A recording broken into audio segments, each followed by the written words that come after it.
ত্রয়োদশ জাতীয় সংসদ নির্বাচন ঘিরে রাজনৈতিক উত্তাপ যখন তুঙ্গে, তখন তার প্রভাব পড়ছে দেশের শোবিজ অঙ্গনেও। কোথাও উদ্বেগ, কোথাও মতামত, আবার কোথাও সরাসরি প্রচারণায় নাম লিখিয়েছেন তারকারা। সব মিলিয়ে বিনোদন জগতেও নির্বাচনের ঢেউ।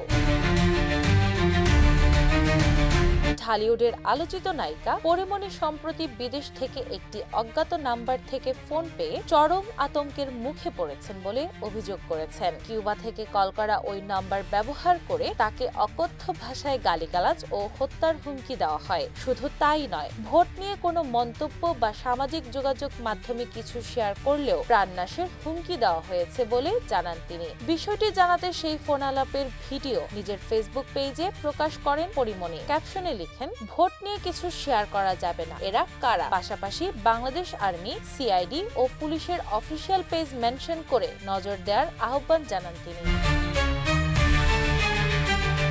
এদিকে নির্বাচনী রাজনীতি নিয়ে সরব কণ্ঠশিল্পী আসিফ আকবর সোমবার এক ফেসবুক পোস্টে তিনি জোটগত রাজনীতির কড়া সমালোচনা করে বলেন, এবারের নির্বাচনে অনেক যোগ্য ও পরীক্ষিত প্রার্থী মনোনয়ন বঞ্চিত হয়েছেন। তবে ঢাকা ৯ আসনের প্রার্থীদের রাজনৈতিক সৌজন্যবোধ তাকে আশাবাদী করছে বলেও উল্লেখ করেন আসিফ। তার মতে, ডাক্তার তাসনিম জারা ও হাবিবুর রশিদের মতো রাজনীতিকরাই ভবিষ্যতের উদাহরণ হয়ে উঠবেন।